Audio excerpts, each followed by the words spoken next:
I was talking about a pastor or an elder as a visionary. So I said he must be a visionary. So I talked about what is a vision. I talked about foresight, hindsight, insight, and focus. Right now, let's talk about, in a few words, development of vision. Development of vision. How you develop a vision. Now, when people talk about, maybe usually people talk about the call of God. Rather, I would say, yes, we need to have a proper vision, right? So let's look at how we need to develop a vision. It's good that every leader should have vision. First of all, we were looking at Nehemiah, and the first idea that should come to our mind is awareness of opportunities. Let's look at Nehemiah chapter 2. Yeah, if you have Bibles, please, you can open. Nehemiah 2:12.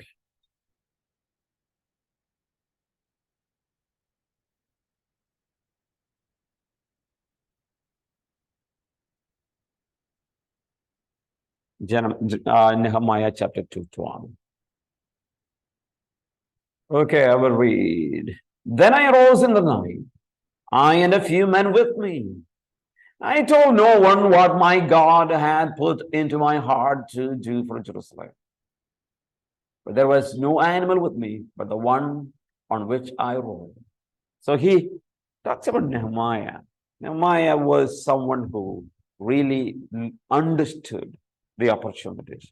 You never develop a vision without knowing where are the opportunity comes. So here is the explanation. A vision is usually born in the face of opportunity. Robert Kennedy paraphrased George Bernard Shaw when he said, there are some people who look at the way things are and ask why. They look at certain things and they ask the question, why things are like that? And there are others who look at the way things could be and ask, why not? Why not? So the question should be, we should be asking not why things are like this. Visionary asks the question, why not? Why don't we do this? Right? They look at things that could be. Yeah, it is not what you see now, but what it can change. That is what that's what develops a leader. Part of our failure to develop a vision is related to our view of the world. We tend to view the world through rose-colored lenses, which paint into our mold, right?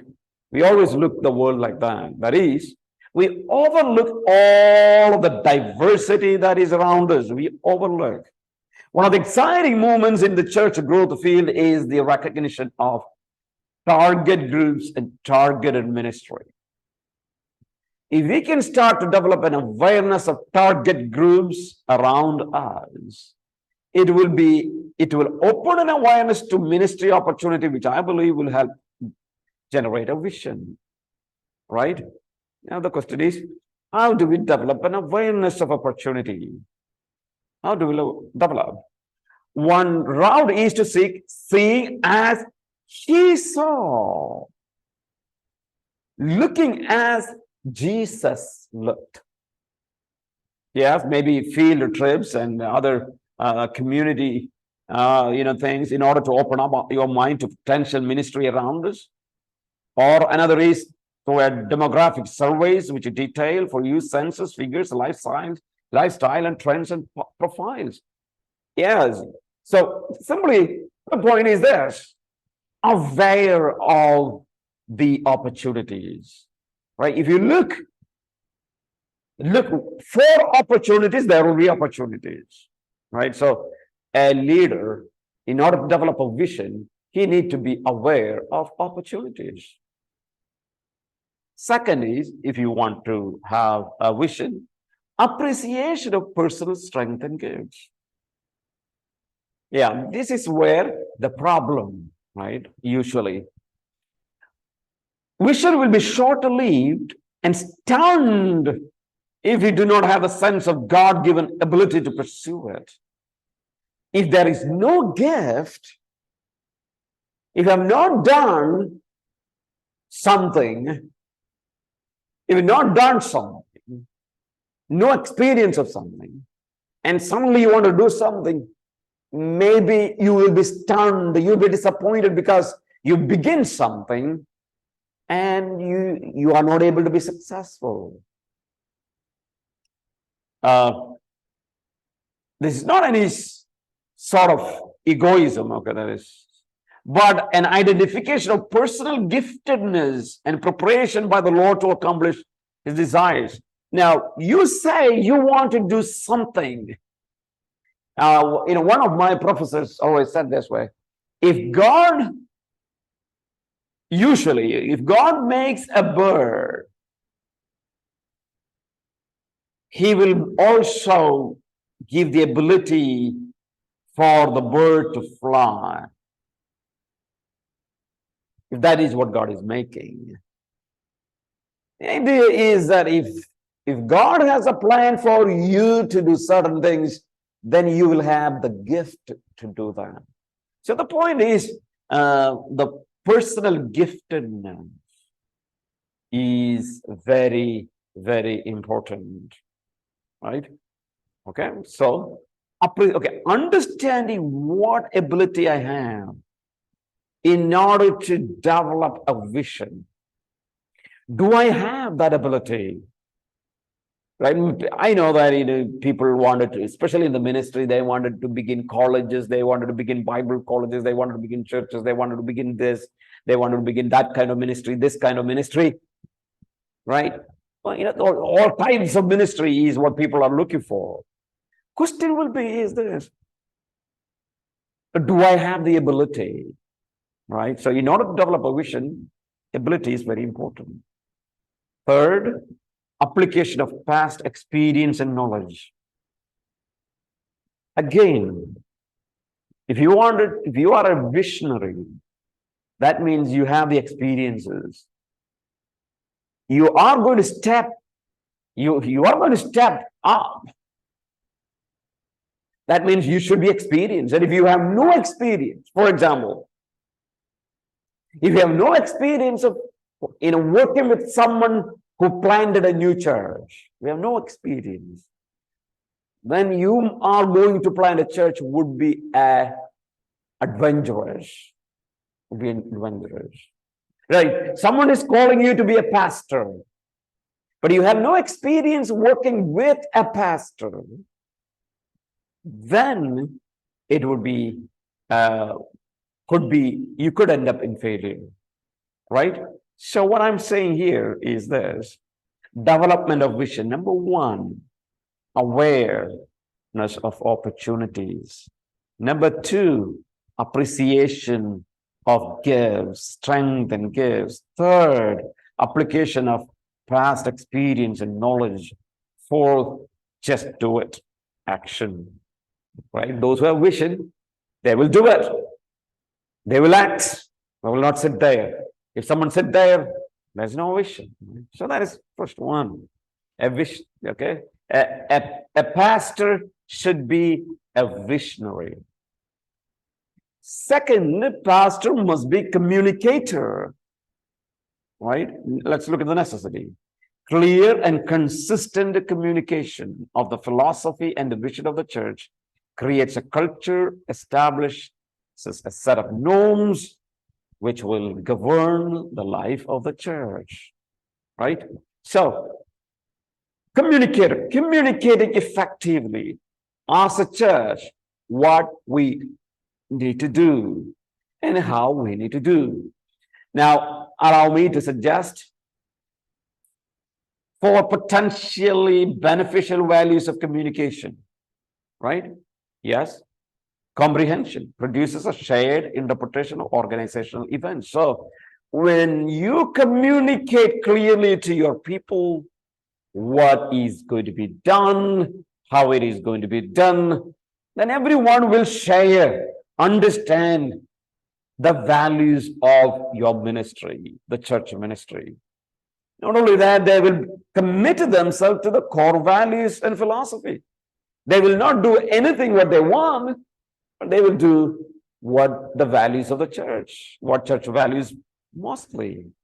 And then confirmation of actions aimed at accomplishing church goals and maintaining its philosophy. We already discussed this one in our philosophy of church ministry. If you want to know what are the core values and philosophy, please go and listen to the philosophy of church ministry. Fourth, control of action which go contrary to church goals and philosophy. So once you communicate well, then if you're a communicator, everybody knows why do you exist. As a church, why do you exist? As a church, what do you need to do? Right? Your responsibility is discipleship. What is meant by that? As a church, you will learn. Right? So I say here, a pastor must be a communicator. Now, let me also say, pastor must be a leader, right? Leader. He's dominated by purpose. He knows why he does what he does. He knows where he wants to go, roughly how to get. He also knows how to get there. He knows where he goes. Pastor knows. Now, if everyone becomes leaders in the church, everyone will pull their string to different directions. You will never reach, right? So that's the reason we say the church should have a leadership, maybe a leadership team where we can sit together and discuss and know the philosophy of ministry. Second, decision. Pastor is responsible for decision making. Effective leaders accept their role. They realize they must take lead, not hide behind false humility. Pastors should lead people what to do, and they should do it. Right? There should be people who are doing it. So I'm saying here, he knows where he goes. He's able to decide, lead, and determination, right? He's willing to influence the beliefs and behavior patterns of others. He's determined to influence people. It is purposefully he does the ministry in a way that others can be seen, maybe others are able to follow. He's consistent in positions. He's consistent in his doctrinal positions. He's consistent in his philosophy. He's consistent in his work, right? What he does. And therefore, he focused on productivity, right? Again, most of these things are emphasized or explained in a philosophy of church ministry, right? So he focused on productivity, personal. He focused on his own contribution, all right? What he does to the church, in the church. He asked the question, what can only I and no one else do? Is there anything, if it has to be done, I have to do it? Is there anything like that? Okay, what makes a real difference to this church when I do that, right? So that is a personal contribution. Then he also emphasized corporate productivity. Yes, not only he leads, but he also manages, right? A pastor leads, pastor manages. He also makes sure right things get done. Not that a lot of things are being done, but right things must be done. He guards, he's not only emphasizes effectiveness, he guards the philosophy. He considers himself the custodian of values of group and organization. So whatever, maybe, your church, pastor is the one who safeguard the values of the church. Why? Because we live in a world that everybody has got opinions, right? And everyone wants to implement their own desires. And therefore, he views everything in light of the long-range objectives and philosophy. That is a problem, right? So he guards the philosophy. Third, he sets the agenda.